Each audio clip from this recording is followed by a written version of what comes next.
所有人都没想到这场雪会下整整1年，30度的高温直至持续到11月份，人们才终于迎来了今年的第一场雪。所有人都换上羽绒服出门打起了雪仗，但身为宅男的我却直接找老板请了年假。我打定主意这周都待在家里吹空调，所以准备去超市囤积食物和饮料。但刚走到超市门口，我就看到众人在围着一辆兰博基尼打量着。这人真是倒霉，这么多车在地上，冰雹就砸这一辆车。没看到新闻说寒潮要来了吗？前段时间，一颗小行星撞击地球太平洋，据称这次寒潮就是这颗小行星引起的。议论纷纷的时候，车主来了，看着破碎的挡风玻璃，刚要开口大骂，可当看到驾驶室里的冰雹，脸色大变，转身落荒而逃。其他人莫名其妙不解其意，我也不明所以，只扫了一眼就继续前往超市囤积物品。路过时候看到酒类，顺便也买了几瓶。我虽然不是酒，但也不拒绝喝酒，纸巾、矿泉水、电池、军用干粮，不管有用没用，我都囤了起来。当我结算的时候，别人像是看傻子一样看着我，最后刷了2000多。我当然让超市给我送过去了。我被封过，知道没有东西吃是多么可怕的事情。再加上我和仓鼠一样喜欢囤积，一旦出现突发情况，这些东西够我吃好几个月了。作为一个单身理工男，我一个人住在一个高档小区的20楼，这些年给公司赚了不少钱，以我的薪水足以在这个2线城市里很滋润的生活下去了。回到家，我想着那辆被冰雹砸破挡风玻璃的车，鬼使神差的又买了一些干货和罐头。来到家门口，家对面的邻居正好开门，两人双目对视，单马尾、瓜子脸、大白腿，一双眼睛似乎会说话一般。我虽然单身已久，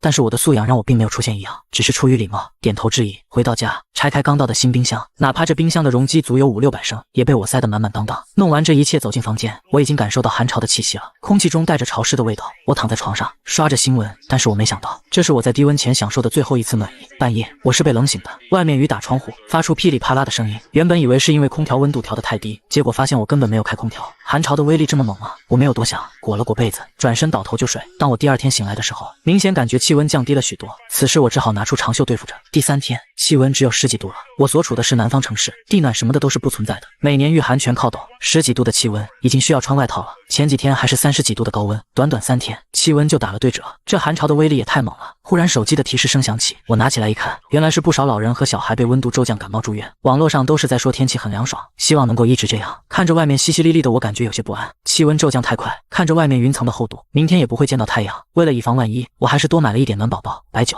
同时鬼使神差的买了一些自热火锅。我也不知道买这些有什么用，完全是潜意识做主。买完这些之后，我心下稍安，看着外面厚厚的云层，又有些担忧。历史上最严重的小行星撞击地球，灭绝了恐龙，这一次会灭绝人类吗？事实证明，我的惶恐不是杞人忧天。午间时候，我打开窗户，呆呆地看着飘着细雪的天空。我在鹤城出生长大，从没见过鹤城下过雪，哪怕有，也是在山上和高海拔的乡镇，从没听说过地处温带、地势低洼的鹤城市区下过这种细雪。很多本地人都不理解为何前段时间烈日炎炎的鹤城此时下起小雪，但是丝毫不妨碍他们打卡发圈。美丽鹤城，今天下起雪了。到达鹤城，太美了。我的社交平台已经被鹤城的雪景刷屏了。看着外面偶尔开过的救护车，我知道又有一个老人撑不住了。感受着雪花落在脸上的冰冷，我将窗户关上，紧了紧我的外套。是的，我把柜子里的外套穿上了，调高了空调制暖的温度。我坐下来刷着新闻，一条新闻跃入我的眼帘：鹤城发布暴雪红色预警信号，预计今天傍晚到明天，鹤城将有暴雪、大暴雪天气，部分地方有特大暴雪，最大降雪量可达50毫米以上，同时将伴有6至8级偏北大风。我微微一愣，鹤城这种热死人不偿命的地方也会有大暴雪吗？原本以为鹤城暴雪会上热搜，结果发现全国大部分地区都在寒潮的笼罩下。物业也在物业群里发出通知，贴心的提醒业主出门注意安全。今年的天气属实诡异，距离我待在家里已经过去1周，这场雪也一直下了1周，外界气温早已突破0下。这么冷的天气，不少学校已经停课，甚至连外卖小哥都不愿出来了。1周时间，我都沉浸在工作中，在室内喝着热咖啡，穿着羽绒服，空调制暖模式调成最猛。天气预报成为本周的搜索热词，热搜榜上挂满了关于寒潮的消息。我看了一眼天气预报，咖啡差点喷了出来。今日气温已经突破零下20度了，什么情况？这是早上10点啊！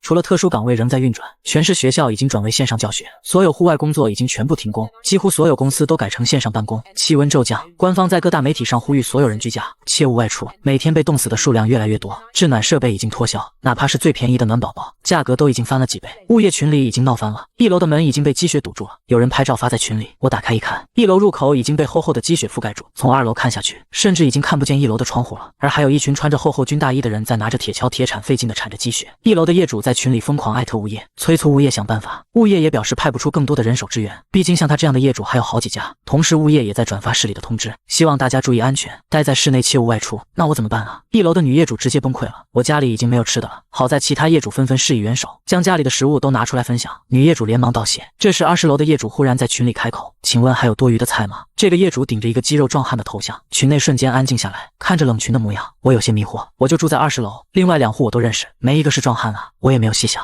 就关掉了手机。我见过太多过河拆桥的事情，现在的情况下容不得我发多余的善心。至于求助的事情，就交给物业吧。到了晚饭时间，我吃着一碗热腾腾的面，一边刷着新闻。室内温度只有0度，即便是有空调电暖炉的加持，对一个土生土长的鹤城人来说还是不够看。然而外界气温已经到了零下30度，深夜时分肯定还会更低，每天都有人被冻死。随着日子的持续，这个数字肯定会不断增加。在我思考的时候，门铃声响起，我打开门，发现一个裹得毛茸茸的人站在我的面前。如果不是那双大眼睛，我肯定不会认出她是我的女邻居。请问有事吗？我打了个寒战。楼道很冷，从门缝中的冷风瞬间降低了屋内的温度。我家停电了，物业说气温太低了来不了，能帮忙看一下吗？不得不承认，妹子的声音很好听，是我喜欢的类型。我犹豫了一下，点了点头。全副武装之后，我跟着妹子来到了家里。刚一进来，我就开始瑟瑟发抖。房内的温度和楼道相差不多，真的很难想象妹子是怎么扛下来的。我用手机手电筒打光，照亮周遭，找到了电箱。冒着严寒一番测试之后，我只能遗憾地宣布是电闸坏了。如果是平时，只要换一个电闸就好了。但是现在这片末日景象，哪里还有地方买电闸？当他听到我的判断之后，明显有些失望。我也不方便说什么，只是沉默。饥肠辘辘的声音响了起来，打破了尴尬的气氛。虽然我没有看到妹子的表情，但是我能想象到肯定是恨不得找条地缝钻进去了。要不我请你吃点。我忍不住说道。我还没说完，妹子双眼冒光，忙不迭的点头。有面吗？想吃面。我下意识的点头，脱口而出，行，我下面给你吃。我的脱口而出让整个房间的气温骤降，没别的意思，我说我下一碗面给你吃。我已经能感受到我结结巴巴的样子，妹子只是深深的看了我一眼，便走出了房间。谢谢。擦身而过的时候，我能看到她紧咬着下唇。现在我知道为什么这么一个萌妹子会用一个壮汉的头像。一个人待惯了，我的厨艺不说能媲美大厨，但还算过得去，再加上物资囤了不少，多一张嘴吃饭也算不得什么。在她狼吞虎咽的时候，我也在试着和她聊天，互相介绍了彼此。妹子叫夏木，刚刚毕业，从事广告行业，闺蜜出差一段时间，所以这里就暂时给夏木住着。刚刚搬进来，什么都没准备好，就遇到了这场大暴雪。那你今晚怎么办？如今外界气温都已经到了零下30度，晚上肯定更低。夏木低着头想了一会儿，抬起头来看着我，如果不介意的话，你这里还方便吗？说实话，我是不大愿意的。首先我习惯了这么久单身，突然多了个舍友的话显然不自由。第二，在现在这个世道，我无法保证当他看到我的那么多库存会不会临时起意，即便对方是一个娇滴滴的女孩子，在我看来也可能会是危险。看我沉默的模样，夏木有些紧张。放心，我没有恶意，在我能力之内我也可以给你付钱，平时我也会帮忙做家务，我也不是那种不清楚的人，钱就免了。思虑再三，我还是同意了。在现在这种局势下，没有人能独善其身，两个人一起扛着，说不定更有希望。书房和次卧都能住，就是没有床，只能麻烦你打地铺了。好在有空调，被子我也有多的。我平时住在主卧，装修的时候还没打算谈恋爱，也没想着给次卧买床。夏木犹豫了一下，点了点头。整个下午，我和夏木两人蚂蚁搬家，将他家能用的东西都搬过来了。好在我物资充裕，多一张嘴吃饭也不是什么大不了的事。搬完之后，我们两人气喘吁吁，全身都开始热了起来。这时，我看他的表情有些发白，头上开始冒汗。你没事吧？夏木瘫坐在沙发上摆了摆手，没事，身子虚。说话的时候，我能听出来他的声音在颤抖。既然夏木已经这么说了，我也不方便再说。就这么，我的房子就多出一个女生，算是暂时告别了独处生活。对于这场暴雪，我虽然并没有多乐观，但还不至于悲观，毕竟我的物资还算是充沛，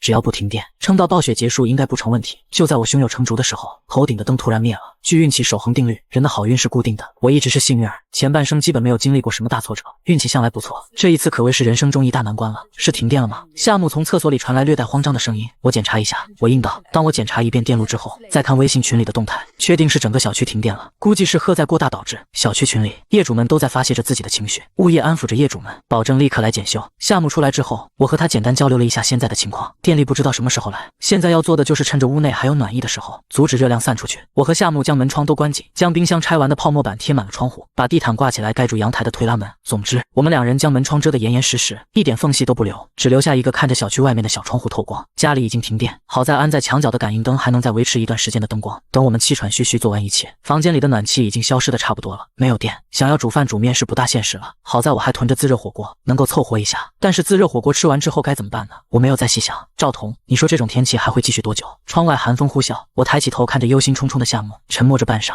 我才缓缓开口，继续到我们不能继续为止。天寒地冻，刚一吃完我们就缩着脖子钻进了被窝里，刚一钻进被窝里，我的脸就已经变成了痛苦面具，好冰啊，如同一块海绵一般，全身的暖意都被被子吸走。我打了个哆嗦，挣扎着爬了起来，从柜子上拿出一瓶白酒，倒出一杯，慢慢的抿着，一口白酒下肚，瞬间热辣起来，鼻子里已经开始冒出热气。我又含了一口，让辣味没那么冲。忽然我扭过头来，夏木裹着被子，面无表情，直勾勾地看着我。看到夏木的模样，我直接喷了出来：“你这是干嘛呢？”在黑不溜秋的空间里，一坨妹子悄无声息地接近。如果有心脏病的人，恐怕会直接吓死吧。那个太冷了，睡不着。我吐出一口酒气，在黑暗的空间里显得格外显眼。你要不要试着喝一杯御寒？夏木看着白酒，明显有些犹豫，顿了顿，还是点了点头。我倒了小半杯递了过去，夏木浅抿了一口，便嫌弃地移开了，随后也和我一样吐出一口酒气。好烧啊，好像有一团火。夏木慢慢地喝着，那一小杯都喝完了。看着夏木喝酒的模样，我就知道他平时很少喝酒，看来平时也是乖乖女类型，这让我对这个同伴的警惕性减少了一点。你不冷吗？夏木忍不住问道。冷啊，我又不是北方人。我只能苦笑，外面实在太冷。我们闲扯几句，便缩着脖子回到房间。回到房间之后，我一拍脑袋，突然想起来还囤有暖宝宝，连忙拿出几片出来。我敲响了夏木的房门，好一会儿，夏木才打开了房间。怎么了？刚一打开门我就打了个冷战。我想起来我还有暖宝宝，分你一点。夏木接过说了声谢谢。这房间怎么这么冷？我忍不住问道。按道理来说，有人住在里面，应该会比客厅更暖和一点了。实际上温度和客厅没什么区别。你那边不冷吗？夏木明显也是愣了。没你这么冷。我摇头。你要不要过来看看？夏木打着哆嗦走进我的房间，刚打开房门就深吸一口气，好暖和。夏木有些惊讶，同时打量着房间。我站在他的身边，瞟见他毫无血色的嘴唇。